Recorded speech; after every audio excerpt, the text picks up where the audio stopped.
அடுத்தப்புறமா என்னன்னு பார்த்தீங்கன்னா, நம்ம முத்துவும், மீனாவும் வந்து கிறிஷுக்கு வந்து உடம்பு சரியில்ல, போய் பார்க்கணும் அப்படின்ற மாரி, "என்ன மாமா பண்ணலாம்?" அப்படின்னு சொல்லி மீனா வந்து வீட்ல கேட்டுட்டுருக்காங்க. உடனே அண்ணாமலை என்ன சொல்றாருன்னா, "ரோகிணிய நம்பிலாம் நம்ம அங்க முடியாது. கண்டிப்பா அவரு ஒரு திட்டம் போட்டிருப்பா. அங்க போகாம கிறிஷ எப்படி பார்க்கலாம்?" அப்படின்ற மாரி யோசிங்க அப்படின்ற மாரி சொல்லிர்றாங்க. அதே மாரி பார்த்தீங்கன்னா, மனோஜ் வந்து ஹால்ல படுக்கிறதுக்கு வந்து அழுதுகிட்டே இருக்காரு. விஜயும் பார்த்தீங்கன்னா, மனோஜ வந்து அப்படியே பிசினஸ் மேனு அப்படி இப்படின்னு சொல்லி ரொம்ப பெருமையா வந்து மனோஜ பத்தி பேசிட்டு இருக்காங்க. "நீ என்ன சொன்னாலும் சரி, முத்து மீனாக்கு தான் அந்த ரூம்" அப்படின்ற மாரி அண்ணாமலை ஸ்ட்ரிக்ட்டா சொல்லிர்றாரு. அதுக்கப்புறம் பார்த்தீங்கன்னா, நம்ம முத்துவும், மீனாவும் பார்த்தீங்கன்னா, கிறிஷ போய் பார்க்க போறாங்க. ரோகிணி வீட்டுக்கு போகாமயே கிறிஷ போய் பார்க்கலாம் அப்படின்ற மாரி யோசிக்கிறாங்க.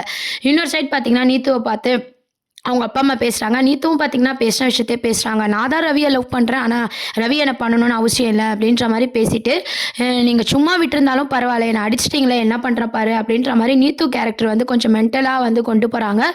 நீத்து கேரக்டரால பார்த்தீங்கன்னா, ரவிக்கும், ஸ்ருதிக்கும் இடையே வந்து நெறைய பிரச்சனைங்க வரப்போகுது. அது மட்டும் இல்லாம, இப்ப கிறிஷ பார்க்கறதுக்கு நம்ம முத்து, மீனா போறது மூலமா, கண்டிப்பா கிறிஷ வச்சு ரோகிணி வந்து பார்த்தீங்கன்னா, முத்து, மீனாவ வந்து அட்டாக் பண்ண போறாங்க. அதாவது இவுங்க வந்து நம்ம குழந்தைய பார்க்குறாங்க. அந்த சென்டிமெண்ட்ட யூஸ் பண்ணி கிறிஷுக்காக, கிறிஷோட எதிர்காலத்துக்காக மனோஜ் நம்ப கூட வாழ வைக்கணும் அப்டின்ற மாரி முத்து, மீனா யோசிக்கிற மாரியான ஒரு சீன்ஸ் எல்லாம் வந்து இதுக்கப்புறம் ரோகிணி வந்து கிரியேட் பண்ண போறாங்க. அந்த மாரியான ஒரு ட்ராக் வரப்போது. அதுக்கப்புறம் பார்த்தீங்கன்னா, இன்னொரு சைடு வந்து எல்லாரும் எதிர்பார்த்த மாரி தான். நம்ப மீனா இருக்காங்க இல்லையா? மீனாவோட தம்பிய வந்து சிந்தாமணி பொண்ணு வந்து லவ் வந்து இன்னைக்கு ப்ரொபோஸ் பண்ணாங்க. அத வந்து அவர் ஏத்துப்பாரா? அப்படின்ற ஒரு சஸ்பென்ஸ் இருக்கு. கண்டிப்பா பார்த்தீங்கன்னா, அவரும் ஏத்துப்பாரு. 2 பேரும் லவ் பண்ணிட்டு இருக்க போறாங்க. சிந்தாமணிக்கு ஒரு கற்பனை. நம்ம பொண்ண வந்து பெருசா கட்டிக் குடுக்கணும் அப்படின்ற மாரிலாம் ஆசையில இருக்காங்க.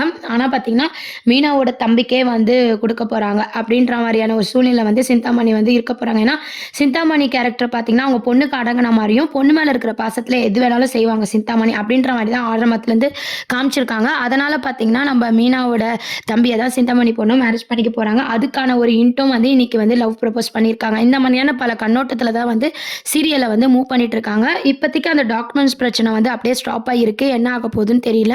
சிந்தாமணி எப்போ வந்து மீனாவோட வீட்ட வந்து இது பண்ண போறாங்க. அப்போதைக்கு வந்து மீனாவோட தம்பி மூலமா அந்த வீடு வந்து மீனாக்கு கிடைக்குமா? முத்து மீனாக்கு கிடைக்குமா? அப்படின்றதெல்லாம் வெயிட் பண்ணி பார்க்க வேண்டியது இருக்கு. இதெல்லாம் தான் அடுத்த அப்கமிங் ப்ரோமோவா இருக்கு. என்ன ஆக போகுதுன்னு சொல்லி வெயிட் பண்ணி பார்ப்போம். தேங்க்ஸ் ஃபார் வாட்சிங்.